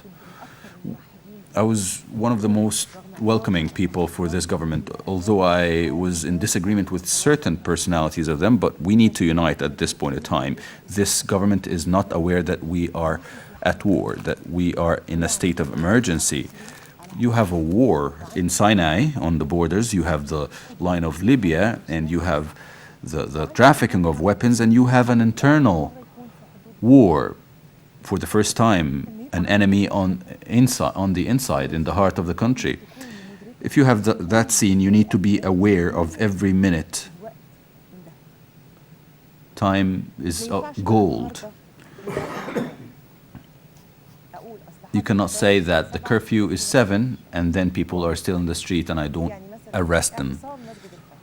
What about the sit-in in Fath Mosque? How can it last to the next day? Because of the idea of it's a mosque, and they presented it and promoted that they cannot enter. They enter today. In 1979 or 81, a similar incident took place in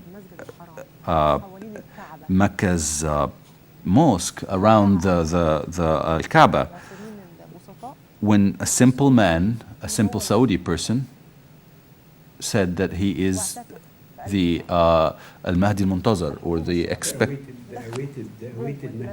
awaited Mahdi, and he sat inside the Kaaba itself, the most sacred place, and they warned him, and then they entered and they shot them, and some people died, and this is the most sacred place in the whole world. Why do I keep on draining my soldiers for 13 and 14 hours? Why? Do you know what that means? This means that I'm going to return or repeat this disaster in another mosque today, tomorrow. I have news now that leaders from the Brotherhood right now, they're calling to go to Al-Fath Mosque, that's on Al-Yom Al-Saba. And instead of Al-Fath, you have Al-Istiqama Mosque, you have, instead of that, don't give them ideas. They're ready for that. They don't need me giving them ideas. So I needed to be firm. According to the law, I gave a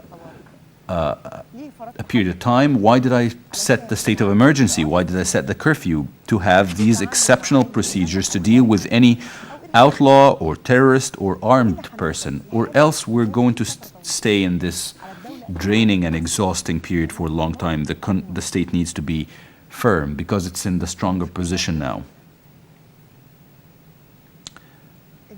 The problem is that until this moment, we're still dealing with some sort of, let's not say, let's not make them angry. The West is our friends. The politics is all about that. No. When the United States of America come out on by the words of Obama saying cancellation of the military maneuvers, when they say the cancellation of Bright Star,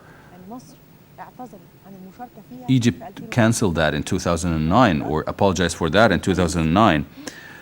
More than that, the Major General Sisi called his peer, his American peer, in the last 20 seconds that Egypt will not be able to participate in the Bright Star because of what's happening, because of the security status or position. Why didn't we declare that?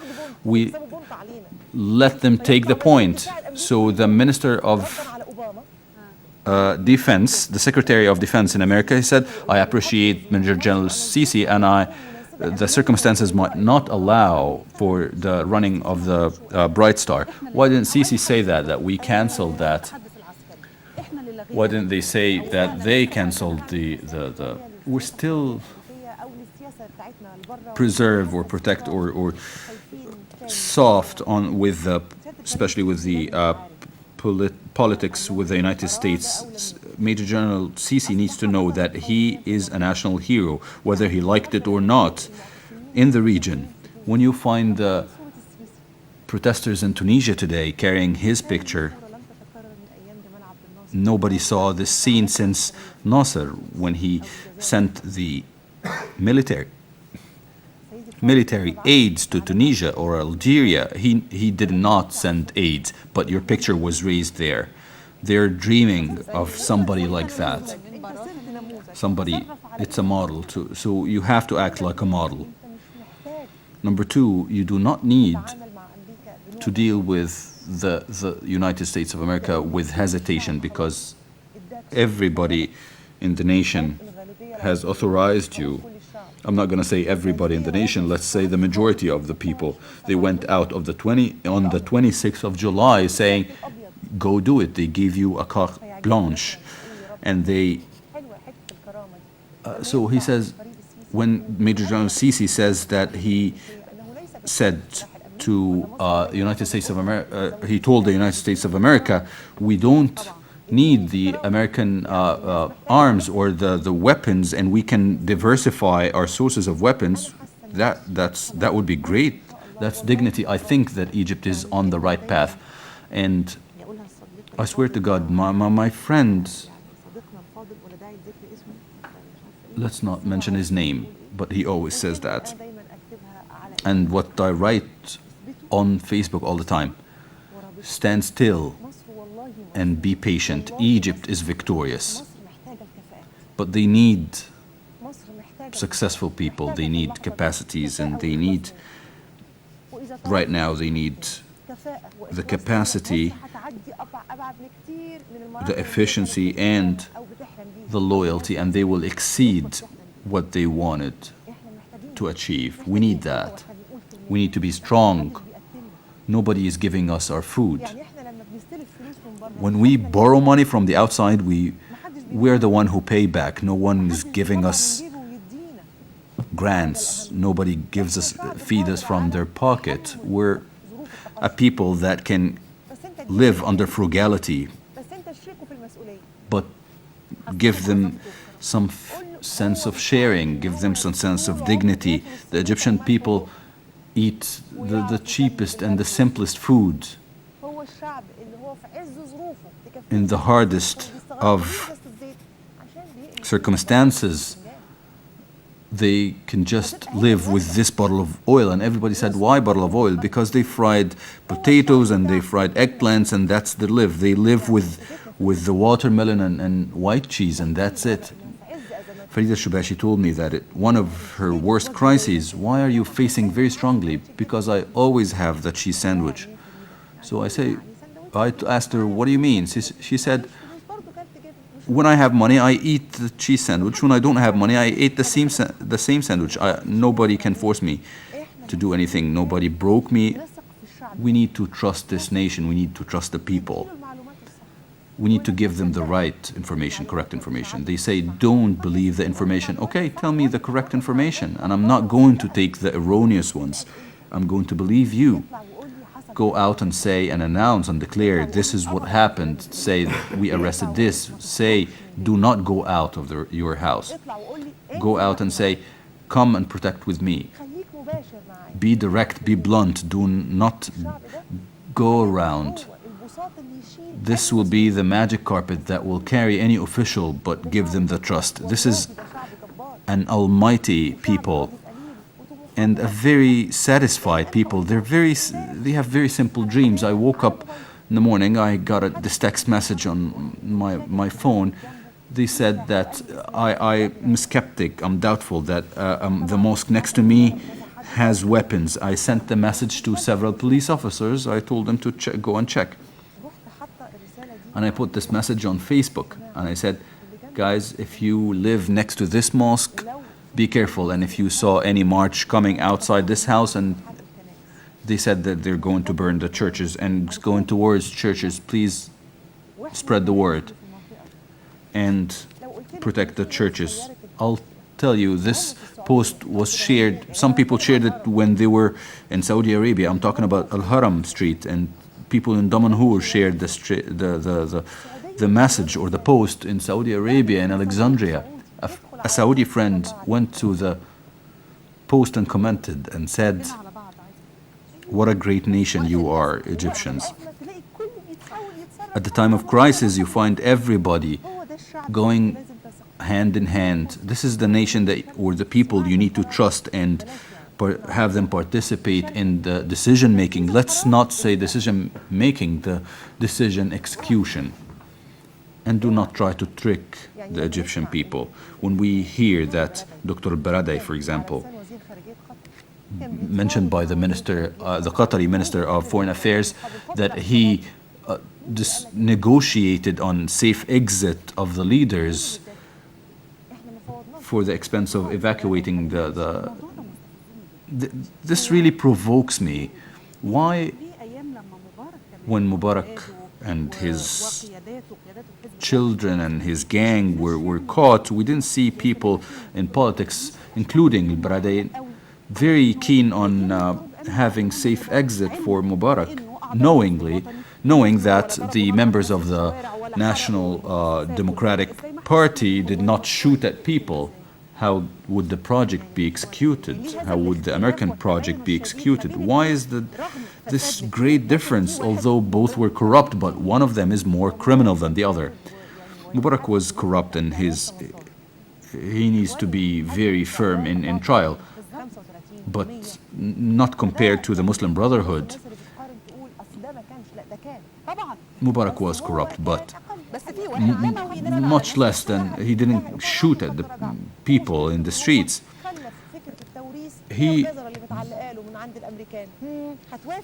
The problem is that he used the politics of carrot and stick with the Americans and the American dream in division of the region. What was happening in Beirut last night, a residential area in the southern was exploded. A bomb exploded. They wish the civil war could be back in Lebanon, when a residential area that is under the influence of Hezbollah. That's because they participated in the war in Syria. So Hassan Nasrallah goes and say, I will go participate myself. And if in Syria 1,000 fighters, so they want things to go fiery again, and their hope was that Egypt would go under this state or period, but unfortunately it didn't work well for them. So that's why the Saud al-Faisal, the Minister of Foreign Affairs, Saudi Minister of Affairs, with all respect from the kingdom, I appreciate the speech, and Emirates and Jordan and Kuwait and all the psychological and emotional support that Egypt needed. And some people say, really, Saudi Arabia is threatening its relationship with the United States? Of course. The Muslim Brotherhood is saying that they're going outside Islam. The king of Saudi Arabia realized that he was eaten when the white bull was eaten, and the Minister of Foreign Affairs in Saudi Arabia, he said, if Egypt fell, the whole Arab nation will fall. They know that for sure. The region is still standing together because it has Egypt. It's still deeply rooted because it has this army in it. And that's why any person who says our priority, Mubarak state, Dr. Barada is saying, let's put that aside for a while, and then I have this army and this country. That's all I have. And if they fell, it's on our necks and our trust in their continuation. And if all the parties agree with the United States of America and Germany, even Ecuador, Venezuela, we never had a relationship with Venezuela. We just heard of them. Ecuador, what do they export? Nobody knows. We have no relationship whatsoever. They're calling back their ambassador. South Africa, Zuma, every year has a wedding party, and he's saying that we have a coup, and Taliban is denouncing the violence in Egypt. No, if you're not shy, you can do whatever you want. If you're not shameful, you can do whatever you want. And it would be a shame on the elite and on the cultured ones to say something to pay for later. Don't buy something cheap and sell something precious. And everybody understands what I'm saying. Anybody who's carrying the Egyptian nationality need to be careful before attacking the country or its army right now. Dr. Ayman Noor cannot be in Lebanon and say, I'm ashamed of my being Egyptian. I read this announcement. Did you hear it? I read that. It was in a newspaper. I heard it's a channel. I read it. That he said it on Al-Quds channel, which is under everything that is Muslim Brotherhood. You can give it up if you want. I hope if he didn't say that to go and negate it, because until he negates it, it will be the biggest shame. I hope if he didn't say that, although our big disagreement in the past period, but he needs to deny that in the past period, or it will be shame on him. I think these are minor details.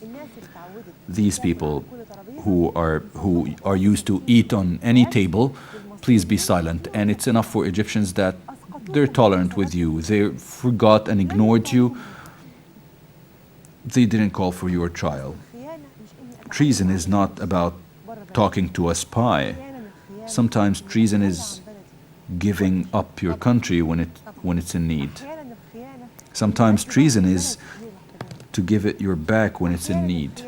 Sometimes treason is to hold my country accountable for situations that it did with me when it's in need.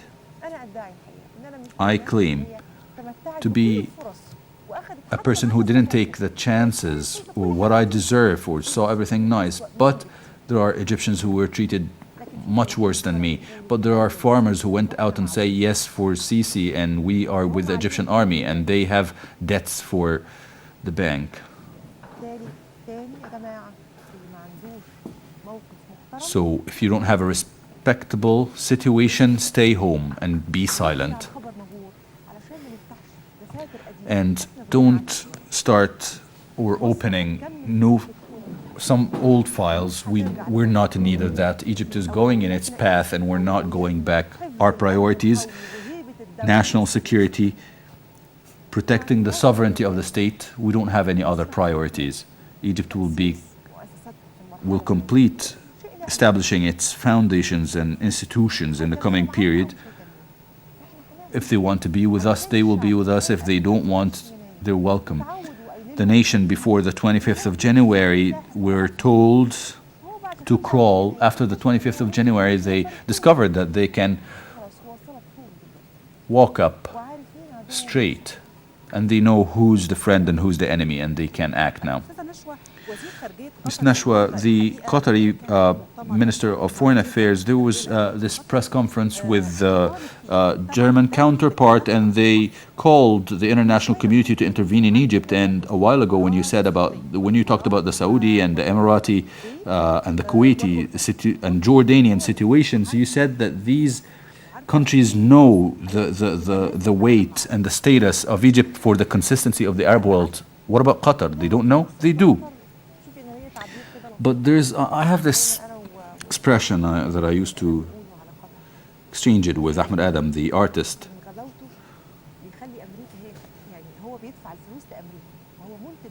It's like executive producer for America and Israel, but they're the one who's paying the money as well.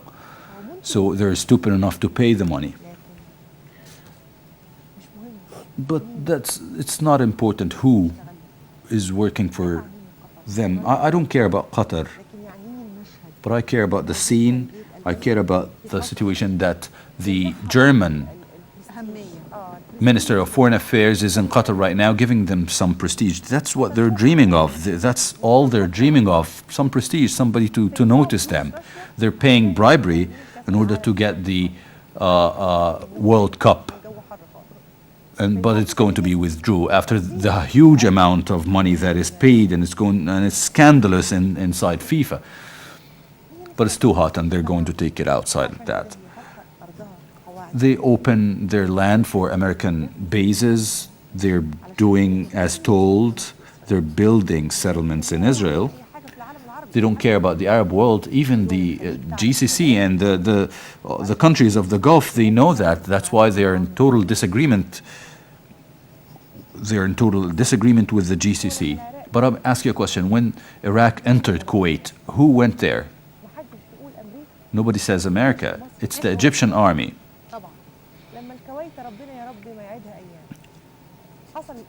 When these awful days happened, when the Iraqis occupied and entered, who opened the houses, those who have houses and invite the Kuwaitis? What about Bosnia and Herzegovina? When Serbia went in and the massacres, who opened the door for them? Nobody talked to Egypt about Islam.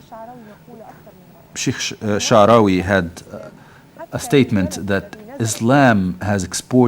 Egypt has exported Islam even to the country that Islam started in. Don't say these are infidels, these are atheists. Egypt came from here and we exported it. Islam came from Egypt and we exported it. So Qatar, you have money and everything, but let's watch when you will be ousted like your father was ousted by an American order. So let's watch that. I don't care about Qatar. And it provoked me a lot at Morsi Zera that he had status and gave it more weight to our country. Does it concern you, this attack against Egypt, the Security Council sessions and the calls for intervention? Let's not say, do you care about it? Do you think it's going to impact Egypt some way or another? I think we need to know that we are not doing something wrong. Call it a coup, if you want to call it a coup. It's not a coup, but if you want to call it a coup, okay, call it this. We like it. Call it whatever, call it X. It's not your business. The people are happy. That's not your business. This is a nation or a people that wants the military to rule them. That's not your problem. For 7,000 years, they were ruled by the military. Don't bother. But we need to know that we didn't do anything wrong. More importantly, we need to reevaluate the performance of our embassies all over the world. Who's inside and who could be skeptic? And I'm not saying to sack anybody, but to come back and becomes here in work in the ministry. But there are some people that are part of the Brotherhood and they hurt the image of Egypt outside. At least by our ambassador in the United Nations is from the Muslim Brotherhood. I never saw him saying something good, telling the Security Council and defending the situation of Egypt. I didn't see him defending the situation of Egypt. I didn't see him defending Egypt or explaining their point of view. I didn't see him showing them videos. I didn't see him talking to every single person individually and saying that Egypt's situation is this and that. I didn't see that. In Geneva, in the United Nations, we have an envoy, and we had a diplomat called Mukhtar Omar there. This diplomat when I went to Geneva for the first time, I was impressed with this performance. I saw him talking to the Mexicans and then go to talk to these people. When you have a voting about anything related to Egypt, any resolution related to medicine, health, environment, whatever, he goes around for the benefit of people and talk to everybody and promote everybody. We need, again, to review all our embassies abroad. They need to be re-evaluated and assessed. Don't say that no, they're good. It's not a clever to negate. Even if we're just skeptic, we need to analyze and re-evaluate everybody. Egypt's benefit is more important than anything, especially the performance, the international performance is weak. It's mediocre, I can say, and we are in a situation where we need the Ministry of Foreign Affairs when after that Qatari announcement. Why did we call the Turkish ambassador and say we're not happy with the announcement, the Turkish announcement? Why didn't we do that with the American ambassador and talk to her and say that her situations in Egypt or her activities in Egypt are beyond her diplomatic borders or limitations? Why didn't we talk to the German ambassador? And Germany could come out and say, cut the aids. Why don't we call him? Why didn't we call for the Qatari ambassador and say that there are limits for the announcements? We don't need to be dealing with infidels. If the big one in them stole, they ignored it. And when the poor one steals, or when the weak one steals, they cut his hand. So we need to be firm. And one last word: the the Americans or the West will not be satisfied with you until you follow their religion. So we need to think of the Egyptian sovereignty and the Egyptian benefit without regard to anybody. Ms. Nashwa Al-Houfi, I thank you very much for coming with all the situation, and I know you were sick last night, but she told me before we went on air that's jihad, and this is the time for jihad, and this is Nashwa Al-Houfi that I respect all the time, and thank you very much, Ms. Houfi. The major writer, Nashwa Al-Houfi. By that, I say goodbye, but after the break, we have coverage, live coverage with my dear colleague Iman Al-Husari